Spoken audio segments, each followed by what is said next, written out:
So welcome everyone to this ROV chat. And today Stephen and I are going to talk about your 32 senses. Yes, you have at least 32 senses and how they're vibration detectors.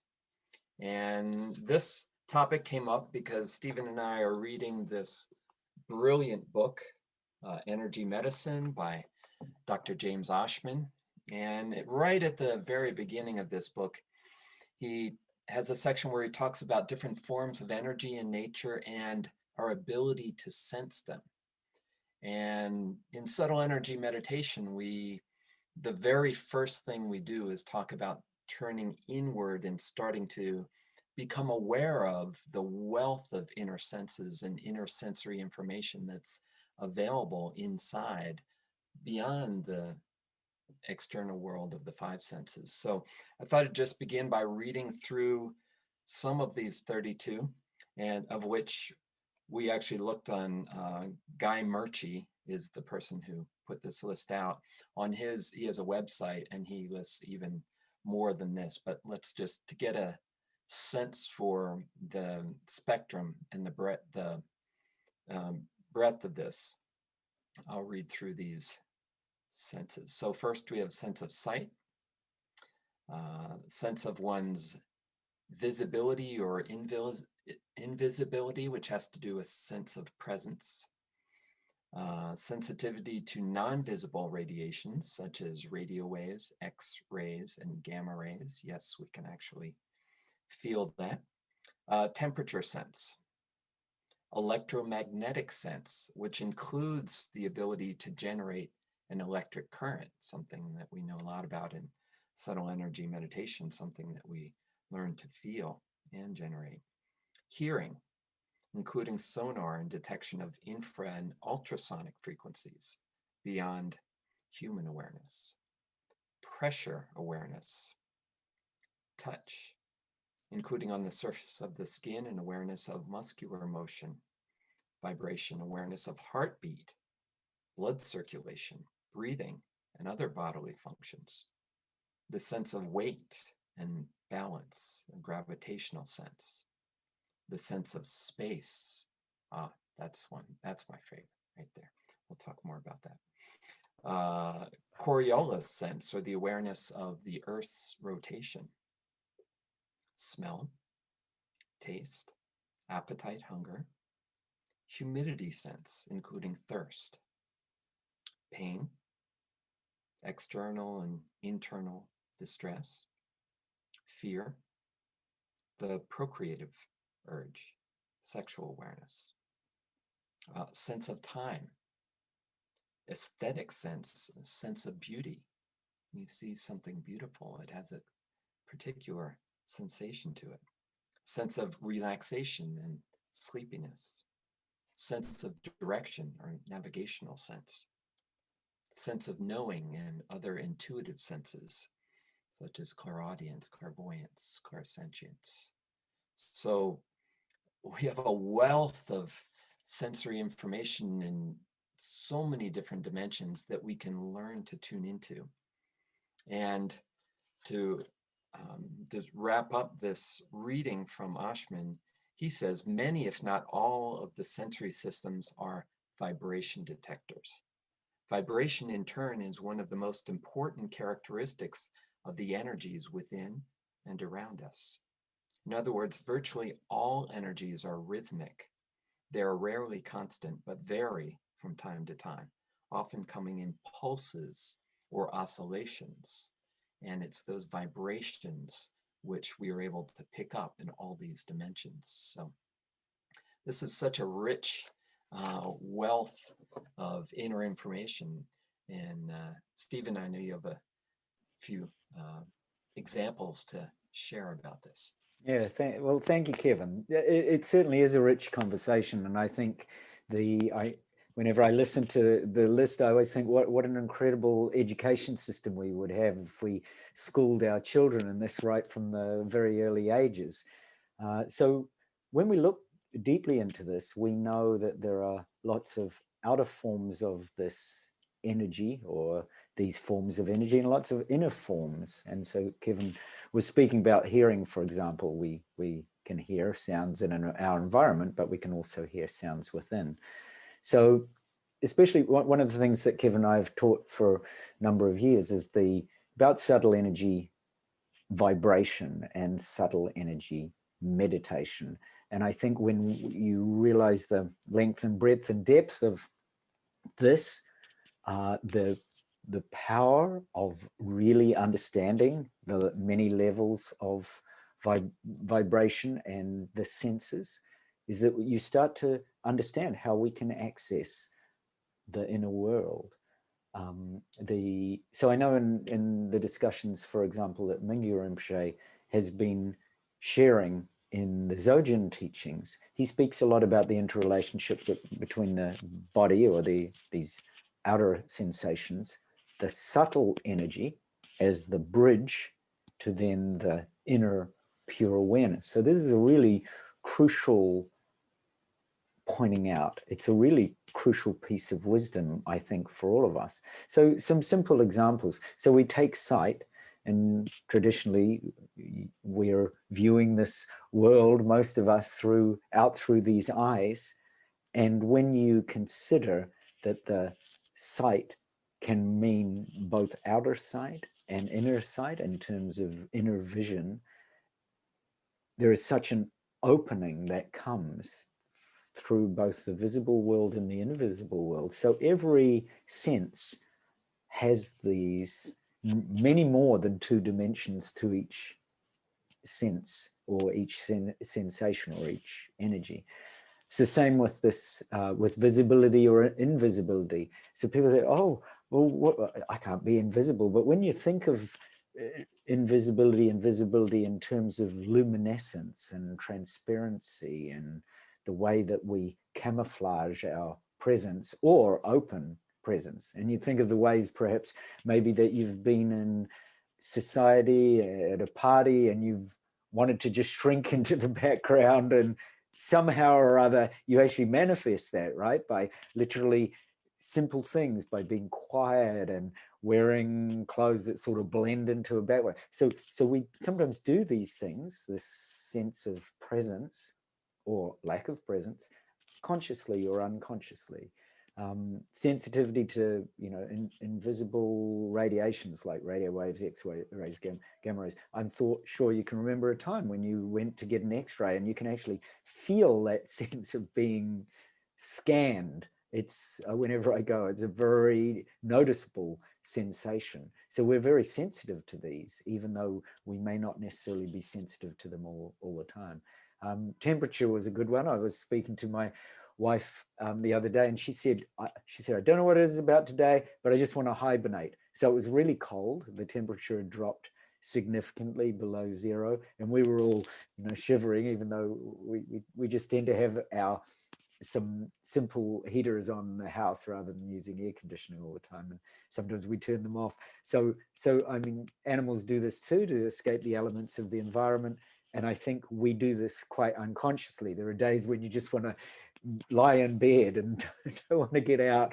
And this is related to this temperature sense, the electromagnetic sense. So I'm not going to go through them all, but just some of them to kind of point out the ways that we do naturally relate to both this visible and invisible nature of all senses. So the electromagnetic sense, such as the magnetic field of the earth, I'm sure you can remember a time when you've gone to different parts of the earth and it feels different, right? It feels different when we're right around the equator, and it feels different when we're down in the southern hemisphere or in the northern hemisphere. And we naturally have this inner sense of relating to the electromagnetic fields, and especially hearing, which Kevin was talking about, the frequencies, not just the detection of ultrasonic frequencies in terms of that are beyond human awareness, that you'll find, for example, dogs can pick up frequencies that are beyond our own normal innate sense, but also the inner sound. And that is where some of you who are able to hear dimensions beyond this one, you'll know that those voices are very clear. I was talking to a scientist friend the other day who said, to his amazement, he had heard a voice for the first time, perhaps ever, and a very clear voice that spoke to him in a particular way. And I think the way that the sense of hearing manifests in both the visible and the invisible world is a really potent line of inquiry for us. And as you were reading through, Kevin, and you're talking about space and time and presence and sight, they all remind me of they all point to these qualities of awareness itself, that awareness is spaciousness, so that sense of space, and it is timeless, so the sense of time, and it is open presence, so the sense of presence, and it is clear, and so the sense of sight in its clearest, most pristine form. So I think the this really deep understanding of the senses and of vibration points us directly to awareness itself, to pure energy awareness and insights into the nature of awareness beyond time, beyond space. It really is an incredible wisdom to have and to understand its nature and the many varieties of forms of senses that we can use when we actually bring those into awareness. I think it's, we tend to just lump all these into the sixth sense or intuitive sense, or disregard them altogether. It's our world is really focused on external five sensory reality, and also on how we think and our thinking of that, so that we may not even be even tuned into the five senses, but are really just living through our thoughts about them. And we're so conditioned to living in thinking that our sensory awareness is atrophied. And so even beginning to really take an external sensory inventory can be a step toward being really present to, what do I hear in my environment? What do I smell in my environment? What do I see in my environment? And really paying attention to the details and taking in the outer senses then can start to awaken sensory awareness as we turn inward and we start to sense the feeling of weightedness of sitting in a seat and being aligned with gravity, and feeling the sensation of our breathing. And this leads into this wealth of inner senses that are normally just disregarded, to the point where we aren't even aware that these worlds, these dimensions are real and that they're possible to connect with.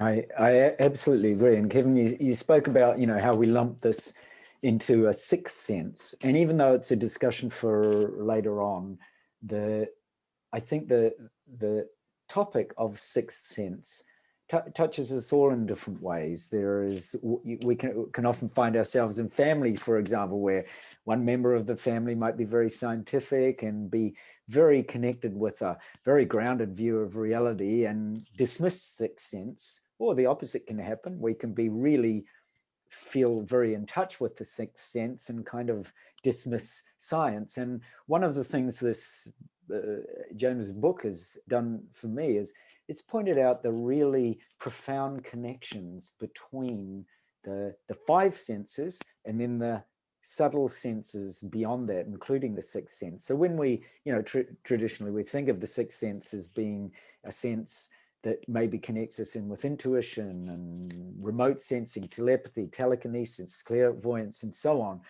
rather than the conventional five senses that we're normally accustomed to.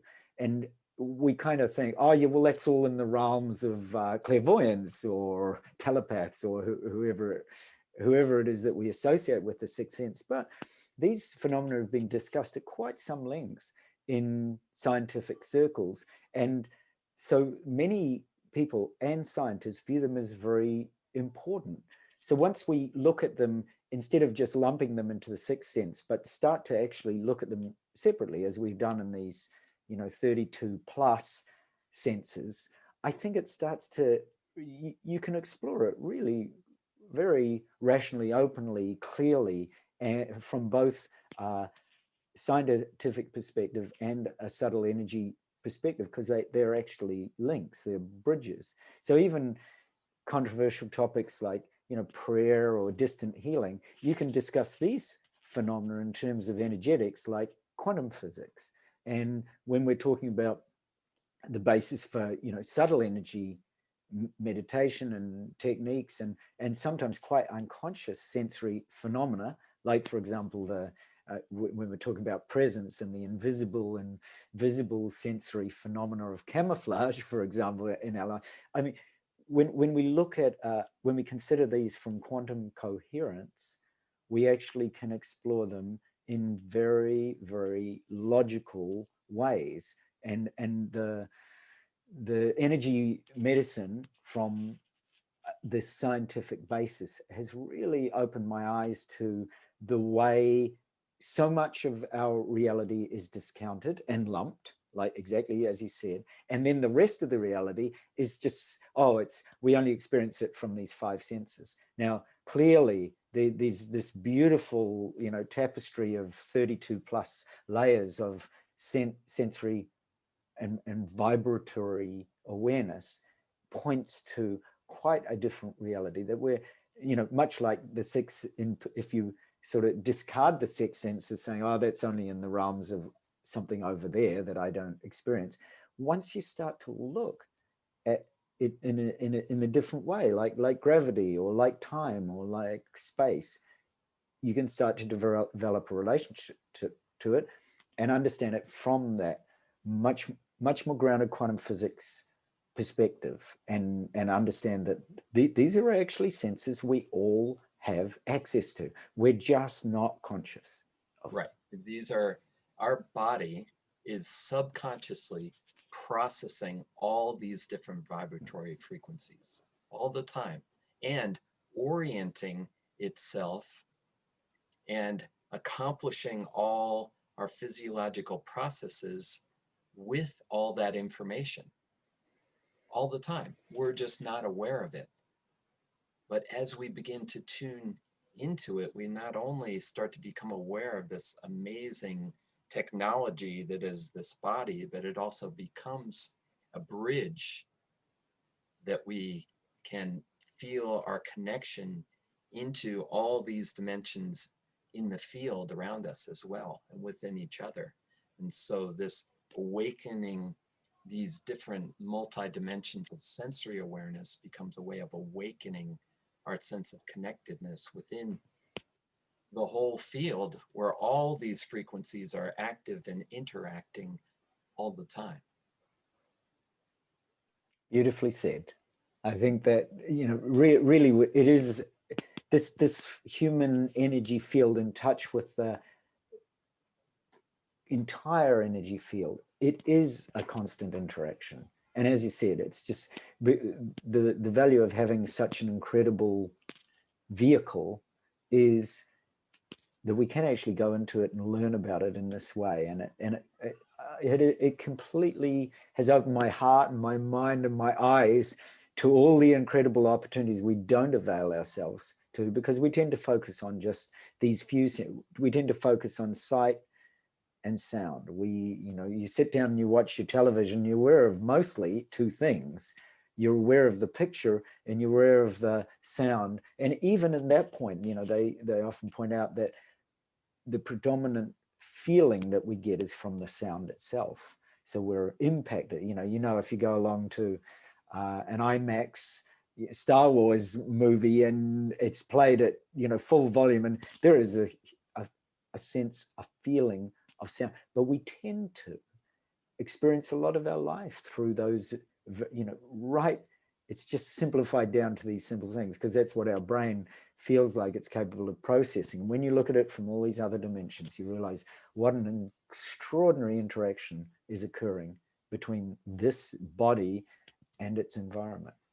Absolutely. We can, through this technology, we can become aware of this whole creation and our oneness within it, and that there is really no inside and no outside, that it's a multi-dimensional field of interacting energies. And so through becoming more aware of and in touch with the many dimensions of sensory awareness, this is a bridge into this awareness of all of life. Kevin, thank you. It's such a beautiful discussion. I'm actually overawed by it. I just, as I start to open up to all those opportunities, what a gift we have right here and now. Absolutely. Right. Thank you, Stephen. All right. Thank you, Kevin. Wonderful chat. Thank you all.